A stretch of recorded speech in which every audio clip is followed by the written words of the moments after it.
E aí, pessoal, bora mergulhar hoje numa das histórias mais diretas e, ao mesmo tempo, mais profundas que Jesus contou.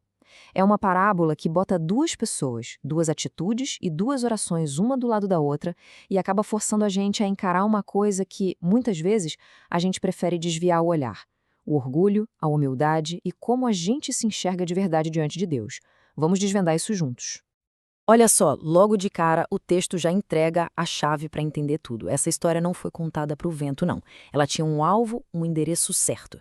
Jesus está falando com um pessoal que confiava na própria justiça, que se achava o máximo nas suas boas ações e, por causa disso, olhava para os outros de cima para baixo, com um desprezo.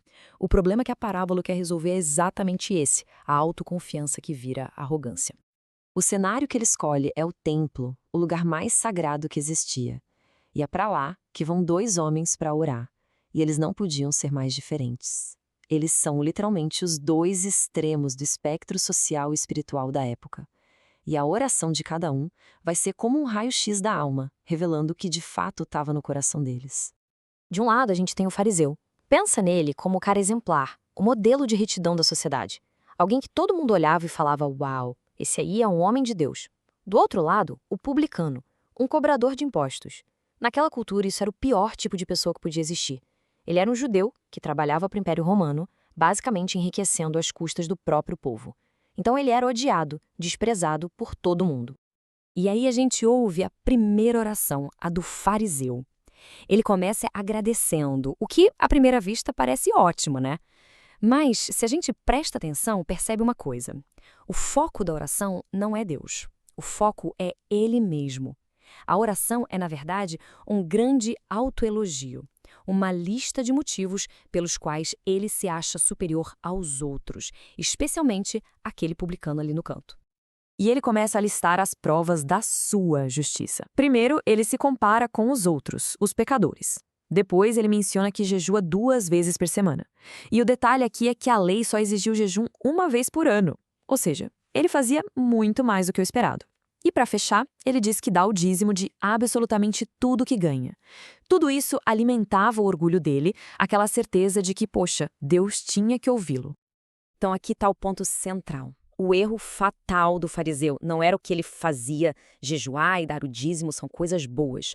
O problema era a atitude por trás. O valor espiritual dele era todo construído na base da comparação, em ser melhor que os outros. Ele estava mais preocupado em se medir com a régua dos homens do que em buscar uma conexão real com Deus.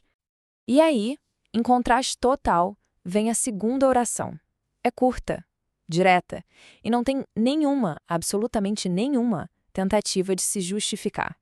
O publicano não lista qualidades, não se compara com ninguém. Ele simplesmente assume quem ele é e pede a única coisa que sabe que precisa: misericórdia. E olha que interessante, o corpo dele falava junto com a boca. Ele se sentia tão indigno que ficou de longe, nem se aproximou. Ele não conseguia nem levantar o olhar para o céu.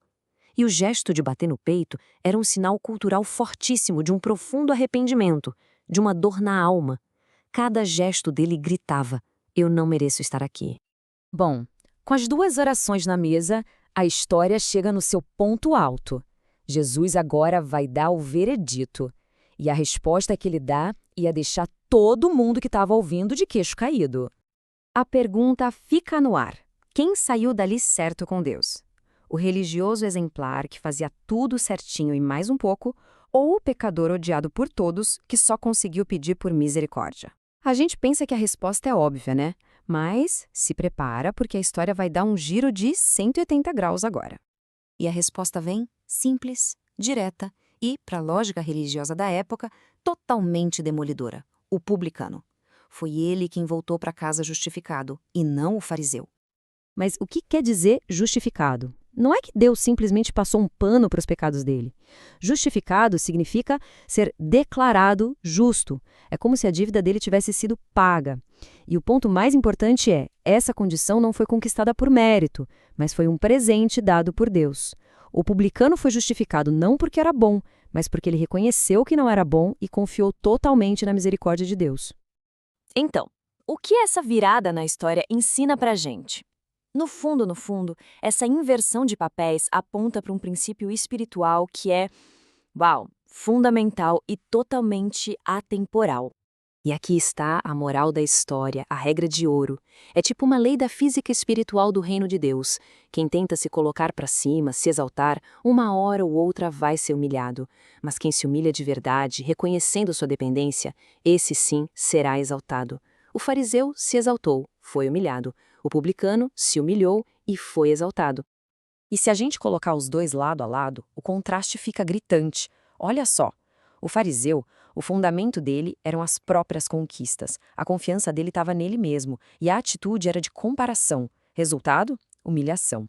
Já o publicano, o fundamento dele era o reconhecimento da sua necessidade. A confiança estava toda na misericórdia de Deus, e a atitude dele era olhar só para a sua própria condição. O resultado? Justificado e exaltado. No final das contas, a grande sacada aqui é que a gente não tem como impressionar a Deus com o que a gente faz de bom. E por que não?